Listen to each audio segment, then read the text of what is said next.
Enquanto mergulha nessa história inacreditável, lembre-se de curtir o vídeo e se inscrever no canal. Só assim essas histórias ocultas da guerra continuam vindo à tona. O que você vai ouvir agora foi mantido em segredo por décadas, até que um porão revelou tudo. No vilarejo de Saint-Laurent, no interior devastado da França pós-Segunda Guerra, havia um homem que todos evitavam. Chamavam-no apenas de Gaspard, o louco, e diziam que ele falava com sombras. Gritava nomes no vento e passava dias inteiros cavando no jardim. As crianças tinham medo de passar na frente da casa dele, e os adultos atravessavam a rua quando o viam. O velho usava sempre um sobretudo puído, botas militares gastas e um olhar que parecia preso em outro tempo. O que ninguém sabia é que Gaspard havia sido herói de uma das operações mais secretas do exército aliado. Mas não estava em livros, nem em medalhas. Estava enterrado no porão. Durante anos, as autoridades ignoraram as reclamações da vizinhança sobre os barulhos noturnos vindos da casa de Gaspard. Marteladas, estalos de madeira e sons mecânicos abafados intrigavam os moradores. Mas nunca houve investigação oficial.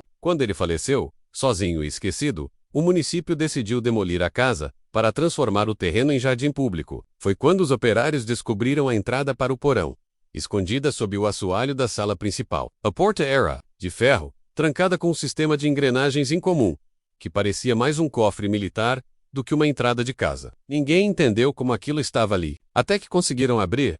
O que havia no porão fez os engenheiros interromperem imediatamente a obra e chamarem o Ministério da Defesa. Era um arsenal secreto. Centenas de documentos, mapas, transmissões criptografadas, armas modificadas, transmissores de rádio e caixas com logotipos do exército americano e britânico. Mais chocante ainda, eram os uniformes ensanguentados cuidadosamente embalados, junto a fichas de soldados considerados desaparecidos. Um dos operários encontrou um projetor antigo e, por curiosidade, ligou. Imagens tremidas em preto e branco mostravam Gaspard no campo de batalha, liderando homens mascarados em missões de infiltração noturna. Mas o rosto dele nunca aparecia nos registros oficiais. Em questão de horas, a vila estava cercada por homens de terno e soldados sem insígnia. O acesso ao local foi bloqueado, celulares confiscados, e todos os envolvidos na descoberta foram obrigados a assinar termos de sigilo. A casa foi lacrada e os pertences levados em caminhões com placas diplomáticas. Restaram apenas buracos no chão e o eco de perguntas que ninguém ousava mais fazer. Um jornalista local, porém, decidiu investigar por conta própria. Descobriu que Gaspard havia servido no 22º Regimento de Operações Especiais, uma unidade que oficialmente nunca existia. Os nomes dos soldados dessa tropa nunca constaram nos registros do Ministério da Guerra, segundo relatos colhidos em arquivos desclassificados dos Estados Unidos da América. O 22º Regimento era formado por voluntários com habilidades incomuns: criptografia, sabotagem, disfarce e fluência em múltiplas línguas. Eles eram enviados para missões impossíveis, cujos relatórios terminavam sempre com a expressão negado oficialmente. Gaspard, cujo nome verdadeiro era Jean Gaspard Moreau, liderou uma dessas missões, a infiltração na base nazista de Unterwald, na fronteira com a Suíça. A operação foi tão secreta que nem os aliados sabiam dela. Gaspard e sua equipe tinham a missão de impedir o lançamento de uma nova arma biológica desenvolvida pelos nazistas.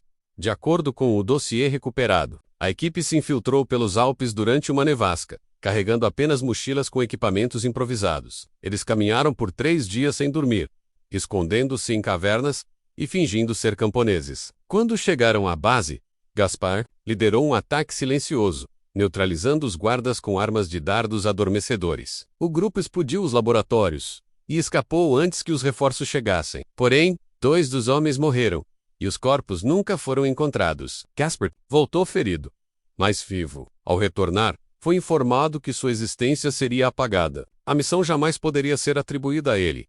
Sem identidade militar, sem pensão, sem nome e monumentos, Gaspard vagou pelos anos seguintes como um fantasma. Tentou denunciar, tentou escrever livros, tentou falar com autoridades, mas era chamado de louco, internado em hospícios, medicado até não ter mais forças para reagir. Quando finalmente voltou à casa dos pais, já não havia mais ninguém esperando. Ele reconstruiu o porão, catalogou tudo o que viveu e criou um arquivo de memória para um dia, talvez, ser lembrado. Viveu isolado, entre sombras e lembranças, e morreu da mesma forma, esquecido por todos, menos pela história.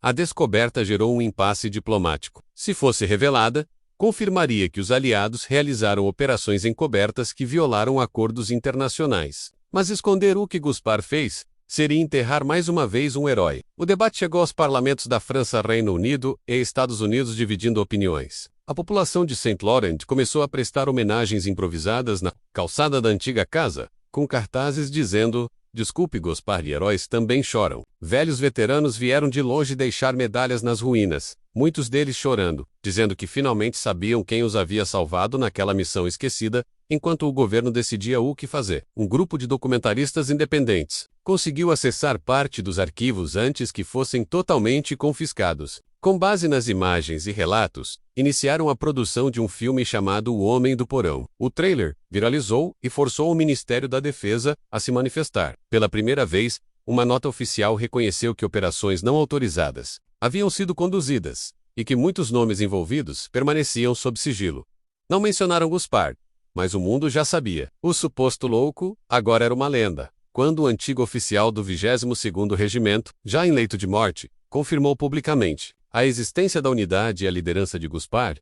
Não havia mais como negar. Documentos foram liberados por pressão popular e o nome de Jean Gaspard Moreau foi finalmente inscrito no Monumento Nacional dos Combatentes. Uma estátua foi erguida em Saint Laurent com a inscrição: "Chamado de louco por falar a verdade. Honrado por ter salvado o mundo em silêncio." O porão, agora restaurado, virou museu. E a história que estava enterrada em concreto se transformou em lenda viva.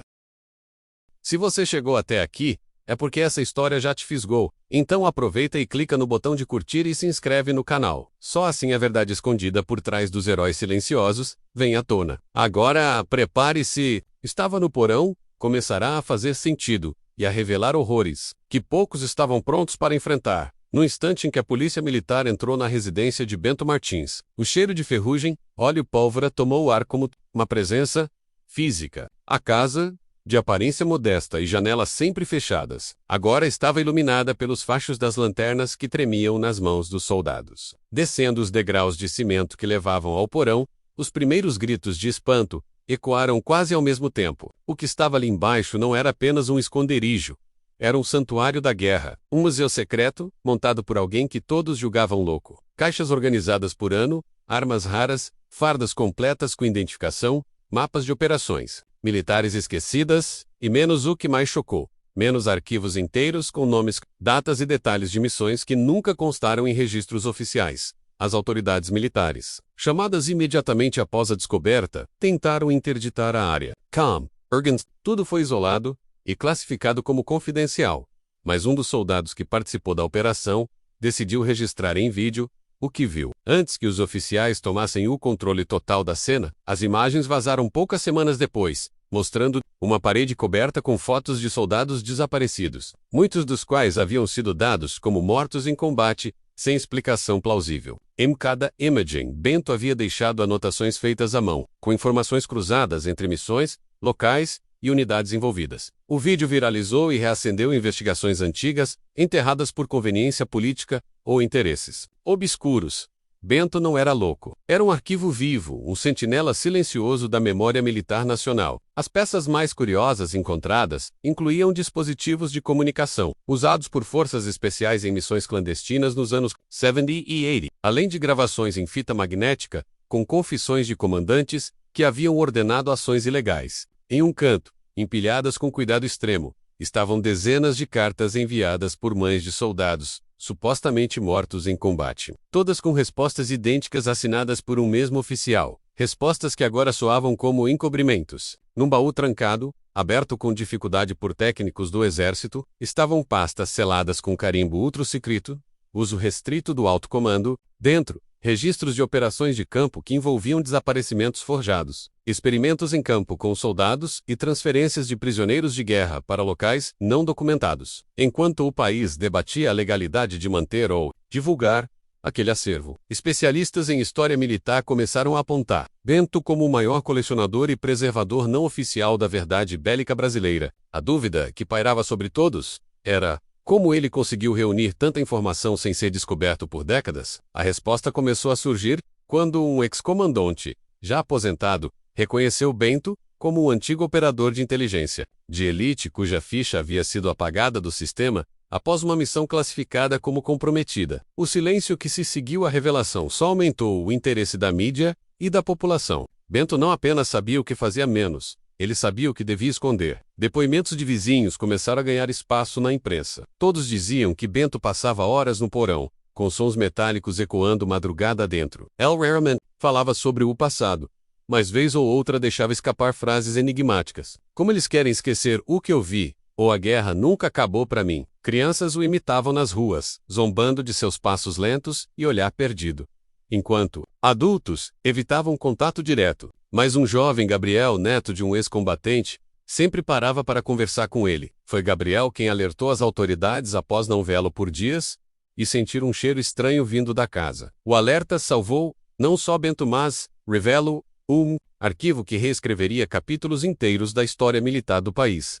O Exército, pressionado pela opinião pública, criou uma comissão independente para investigar a origem e autenticidade dos documentos encontrados. Foram convocados historiadores, veteranos do Guerra, peritos em armamentos e até especialistas em psicologia militar para montar o perfil de Bento Martins. As primeiras conclusões foram chocantes. Ele havia participado de pelo menos 5 missões, oficialmente inexistentes, incluindo uma na selva amazônica, onde um pelotão inteiro foi dado como morto. Mas os registros, guardados no porão, menos apontavam que estavam vivos, e foram capturados por forças inimigas clandestinas. Bento era o único que sabia onde estavam e como escapar. Ele tentou avisar, foi silenciado, e desde então passou a viver como um arquivo humano em exílio involuntário. A repercussão foi internacional. Agências de inteligência estrangeiras demonstraram interesse nos documentos e nas gravações. A UNIO solicitou acesso parcial ao acervo, citando que possíveis violações de tratados de guerra poderiam estar ali documentadas,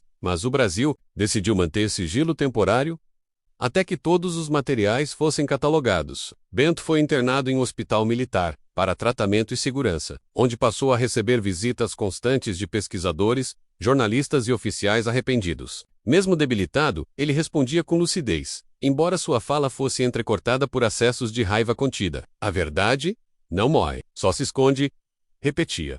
Enquanto isso, nas redes sociais, o nome de Bento Martins se tornava símbolo de resistência e verdade. Milhares de pessoas passaram a visitar sua casa, que mesmo interditada, se transformou em ponto de vigília. Jovens seguravam placas dizendo abaixo a farsa da guerra. E heróis também guardam segredos. Muitos veteranos, inspirados pelo caso, começaram a relatar episódios que antes temiam contar, criando uma onda de revelações que alterava a narrativa oficial de décadas. O porão de Bento se tornava simbolicamente o início de uma nova guerra, menos desta vez. Pela memória, a parte 3 revelará os desdobramentos dessa guerra invisível, as consequências de trazer a verdade à luz e o destino final de um homem que passou a vida inteira rotulado de louco, apenas por lembrar demais. Se você chegou até aqui, é porque essa história já te fisgou. Então aproveita e clica no botão de curtir e se inscreve no canal. Só assim a verdade escondida por trás dos heróis silenciosos vem à tona. Agora prepare-se. O que estava no porão começará a fazer sentido e a revelar horrores que poucos teriam coragem de encarar. A comissão independente foi desfeita sem aviso prévio, sob alegações de interferência estrangeira e riscos à segurança nacional. Mas os investigadores que dela participaram não se calaram. Um dossiê de 300 páginas foi entregue anonimamente a jornalistas investigativos, contendo transcrições de conversas interceptadas entre generais da ativa e ex-membros do alto comando. Nelas, ficava claro que sabiam da existência de arquivos secretos como os de Bento, espalhados em outros pontos do país, escondidos por ex-operadores que, como ele, haviam sido descartados. O escândalo que se seguiu dividiu o país entre quem via Bento como um traidor da pátria e quem o chamava de herói nacional. O porão já não era apenas um símbolo, era um catalisador de memória e revolta.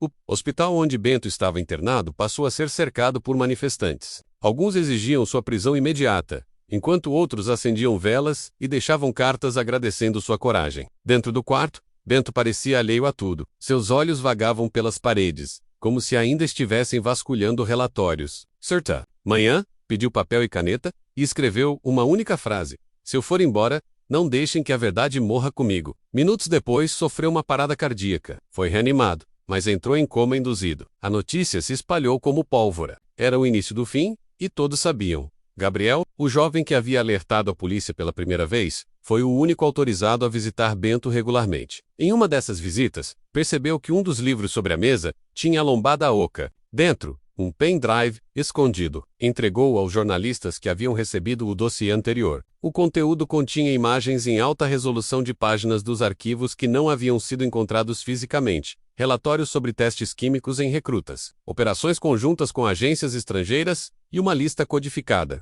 de locais onde outros porões estavam enterrados. Mais uma vez, Bento havia vencido o silêncio. Mesmo inconsciente, sua missão continuava. A presidente da República, pressionada internacionalmente, criou uma forqueterfa para verificar a autenticidade dos dados. O Congresso, em resposta, convocou sessões emergenciais e autorizou a abertura de arquivos militares antes lacrados por 50 anos. O país mergulhou em uma espécie de Segunda Guerra, desta vez entre memória e poder. Bento, mesmo inconsciente, tornava-se o rosto da resistência civil, a manipulação da história. Os militares reagiram, afirmando que as informações eram manipuladas por agentes externos e que Bento havia sido corrompido, mas ninguém conseguia negar a precisão dos documentos e a coerência do que foi revelado. Um a um, antigos colegas de farda de Bento começaram a falar. Em entrevistas anônimas, relataram missões impossíveis, ordens contraditórias, operações de limpeza de provas e até execuções internas disfarçadas de acidentes. Um deles disse: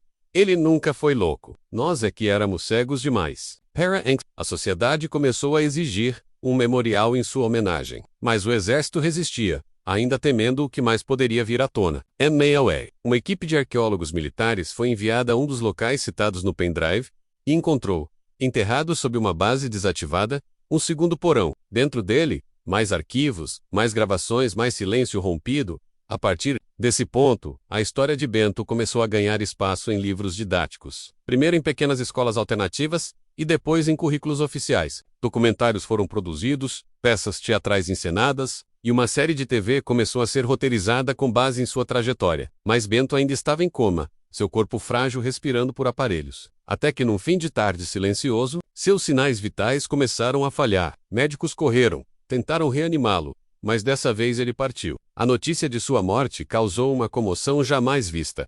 O país inteiro parou. Sirenes soaram em quartéis e escolas, e uma cerimônia simbólica foi realizada na frente de sua antiga casa.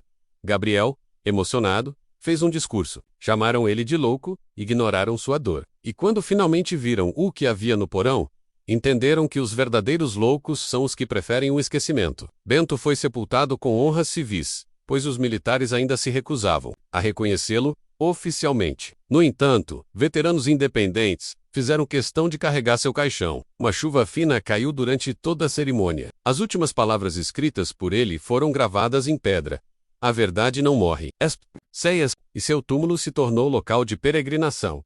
Nos anos seguintes, a verdade continuou a emergir como água de nascente, antes represada. Livros, estudos acadêmicos e até órgãos internacionais passaram a citar o caso de Bento como marco de transição da cultura do sigilo para da transparência. Inúmeras investigações foram reabertas e nomes antes apagados voltaram à luz. O porão, agora transformado em memorial, recebia visitantes do mundo todo. Lá dentro, cada objeto permanecia no exato lugar onde Bento havia deixado, como se ele ainda estivesse ali, organizando, anotando, guardando memórias como quem guarda munição para uma guerra que ainda não acabou. E assim, terminou a história do homem que chamaram de louco, por lembrar do que todos queriam esquecer. Um soldado sem uniforme, um agente sem nome, um guerreiro sem medalhas, mas com a maior arma de todas, a verdade, e essa, como ele provou até o último suspiro, pode até ser, mas jamais destruída.